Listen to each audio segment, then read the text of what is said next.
Доброго времени суток, дорогие зрители! Влог посвящен рейтингу от shltv.org за 3 октября. Нави после ESL Нью-Йорке поднялись сразу же на 7 позиций и заняли третье место в мире. Такой результат уже у нас когда-то был. Нави довольно круто сыграли на последнем чемпионате и за счет этого выбились вперед. Но впереди нас ждет Эпицентр, впереди нас ждет ESL Pro Лига. Чего же ждать от команды на этих чемпионатах? Насколько мне известно, сейчас парни поехали в Москву, готовятся к Эпицентру, который пройдет буквально через недельку. И этот Эпицентр как раз-таки расставит все точки над «и», что называется. Потому что есть, скажем так, ряд вопросов. Первый вопрос. Сумеет ли СК вернуться в топ?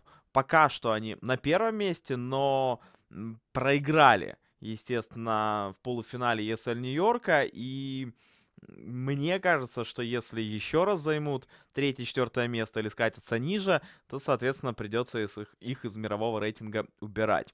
Также непонятно, как себя чувствует Virtus.pro, потому что в рейтинге HLTV.org, что в рейтинге от Торина, они занимают, довольно высокую строчку. По-моему, у Торина первое место, а на ХЛТВ второе. Но при этом умудрились, например, приехать в Киев на турнир ВЭСК и проиграть команде Team Russia.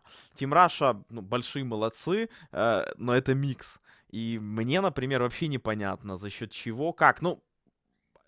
Как бы я смотрел матчи, да, я вижу, что конкретно там какую-то игру они выиграли за счет стрельбы, там какую-то за счет опыта, где-то повезло, где-то тактики хорошие получились. Но как такое вообще возможно, вот в целом, да, я не понимаю. То есть на лане микс с Убиком, с Хучом и с 3 стрелками сумели так высоко и круто сыграть. Но мне кажется, что это больше частности, конечно, нежели какая-то такая глобальная картина. Поэтому Virtus.pro проиграли ВЭСК, попали в топ-8. Возможно, они опять же ехали на этот чемпионат не для того, чтобы побеждать, да, а для того, чтобы попасть в свою четверку и уже в конце года участвовать в Китае на турнире. Может быть и так.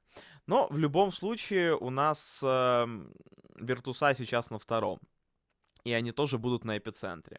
Поэтому, как я и говорил у себя на YouTube-канале, на этом же повторюсь, у нас команда Нави сейчас находится в довольно интересном положении, в хорошей позиции. И им нужно закреплять свой результат.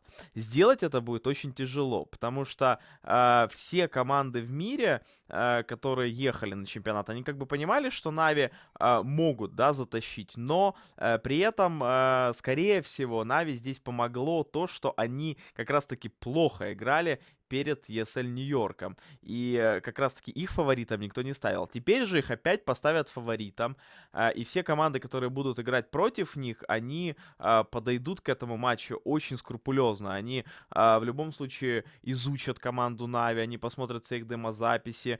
Но и Нави в любом случае в Москве не должны халявить, скажем так. Они, естественно, должны тренироваться, они, естественно, должны, мне кажется, больше уделить внимание, конечно же, Коблстоуну и, конечно же, тактикам на всех картах. Им нужно добавлять что-то новенькое, потому что если они все-таки решат на скилле, на стрельбе вытянуть еще один чемпионат, я думаю, у них ничего не получится.